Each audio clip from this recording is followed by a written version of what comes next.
change your heart, change your life, change the planet.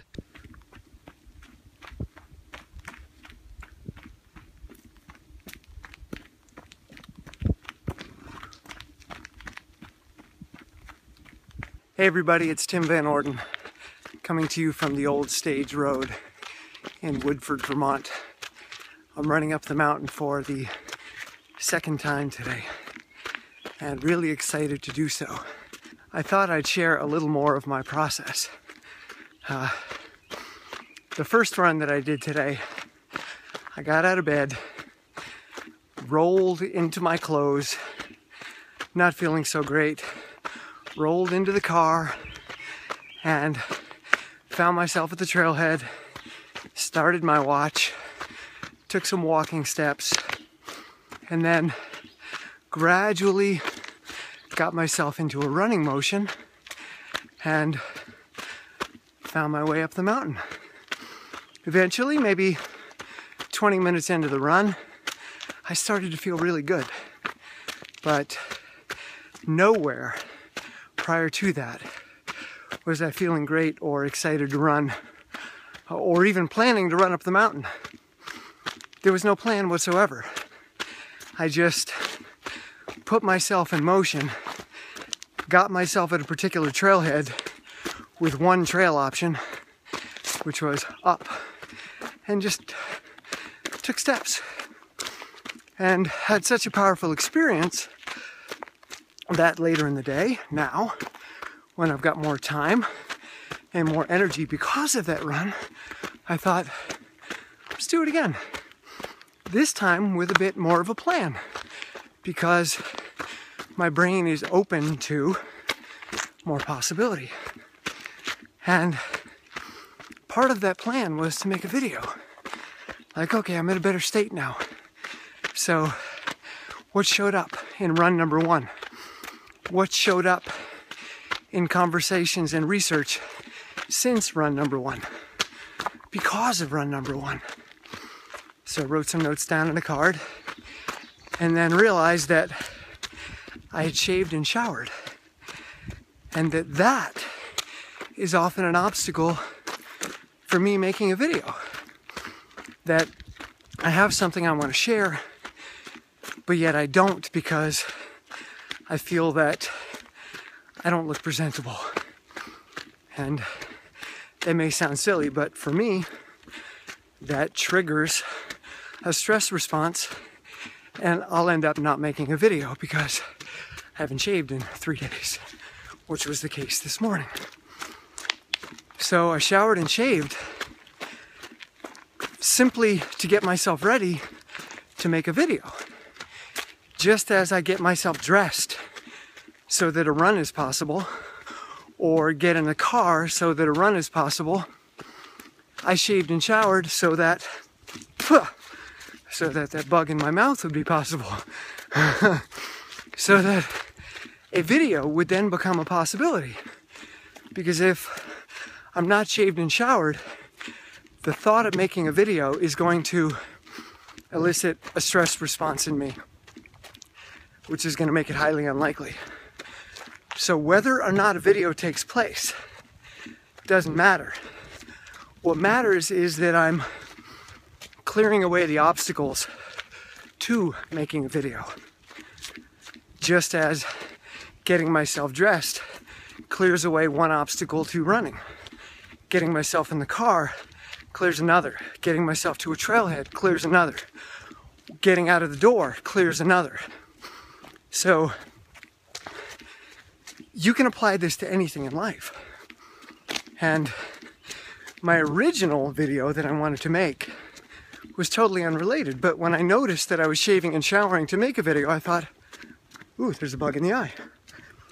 I thought that's what the video is about. So let's make that video about clearing the obstacles to making a video. And as I thought about it, other obstacles began to arise for me. For instance, is my camera charged, my phone, fully charged up? Have I transferred the previous footage to my computer so that there's room? If not, well, let's do that. Not so that we can make a video. We're not putting that level of stress on ourselves yet. We're simply going through some simple preparatory motions that are going to make that video more likely. We're going to increase the probability of a video being made. Another thing that is a stressor for me is that I often have too many thoughts and I'm not sure what to talk about. Not because there's nothing to talk about, but because there's too much to talk about. So that's why I wrote down on a card prior to making this video what the video would be. I had a topic which I wrote down, the journey of 1,000 steps. That was going to be the subject of this video. But instead it's going to be the subject of the next video I make. And when I realized I wanted to switch into talking about making a video or anything in life, I wrote that down on a card, and only that, so that would be the only thing that I thought about when I got the camera out. The obstacles to making a video, or the obstacles to writing a blog post, or the obstacles to doing anything that's important to you. Find out what they are, and then make dealing with those obstacles a habitual practice. Not as part of a to-do list that ends with make video, but simply to clear your plate, to clear your mind, to clear the stressors away so that you have this space. A space where the probability of a video is more likely. Space where the probability of a run is more likely. Or the probability of a blog post or writing in a book is more likely. So that's my process. I increase the probability of doing something rather than telling myself I have to do something. So I took a shower, got myself to a trailhead, and got the camera.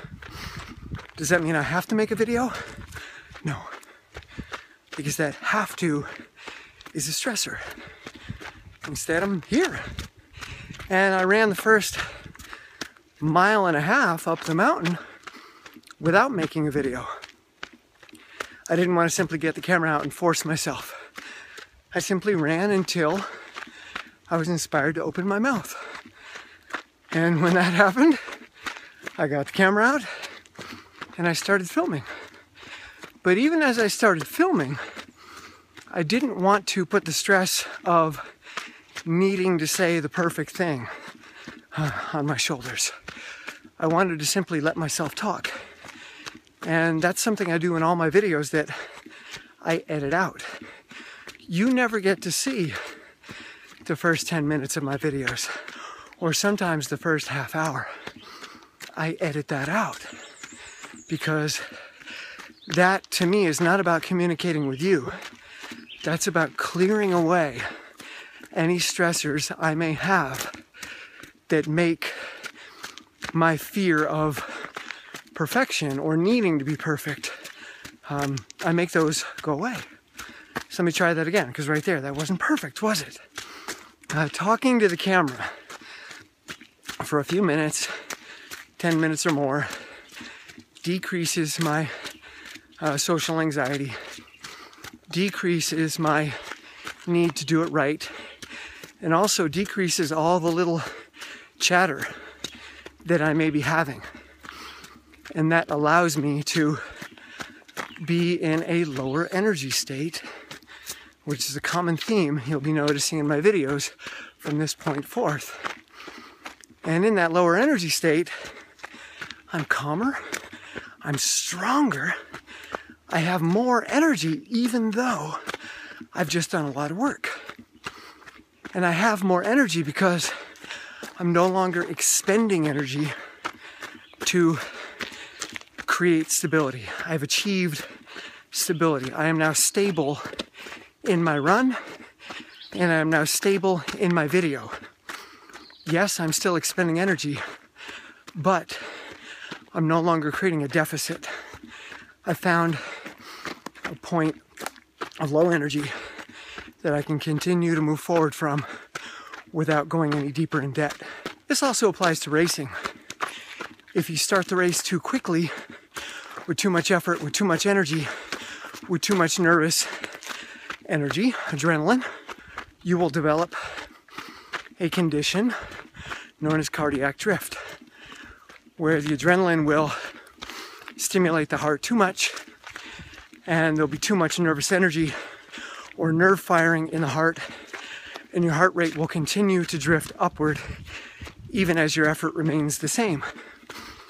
But if you allow yourself to start more calmly, and you allow yourself to be in more of a parasympathetic nervous system state of calm approach, rather than a sympathetic nervous system state of fight or flight, then you don't get this cardiac drift.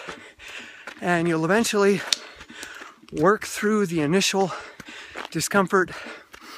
You find that stable state of low energy. You find a state of efficiency. And then you can go forever. Well, figuratively. I can't run up this mountain forever, but I can finish the remainder of the ascent in a much more comfortable state, even though I'm still expending energy. The effort feels less. And just with this video, I've gotten the nervous energy out of the way, got the preparation out of the way, and if the video does come to pass, it will show up when I've achieved that state of stability. Just as with writing a book, when I wrote A Compassionate Approach, it would take me a good 45 minutes or more to get myself into that state of stability, where I could feel the flow, where I was comfortable with the level of discomfort that writing brings up. Because writing is incredibly cognitively demanding. That was a mouthful. Incredibly cognitively demanding. Say that 3 times fast. Anyway, once you get through that initial balancing act, you achieve stability in the midst of effort. And that's what my whole practice is all about. Achieving stability, achieving efficiency in the midst of effort, even in the midst of a race. And that's what 2 videos was about, finding that positive attitude in the midst of suffering, in the midst of intense discomfort, going through an inventory of mind and body to find that stable state where you can not only continue in the discomfort that you're moving through, but can actually increase the level of discomfort and not be bothered by it. In fact, be less bothered by it. So that's the topic of today's video. How to grease the path, in a sense, so that you can more readily slide into an activity without forcing yourself. You're simply planting seeds, watering them, pulling out some weeds, and seeing if a plant shows up, seeing if a video shows up, seeing if a run shows up. I don't know, maybe it will, maybe it won't. So I hope there's some value in there for you.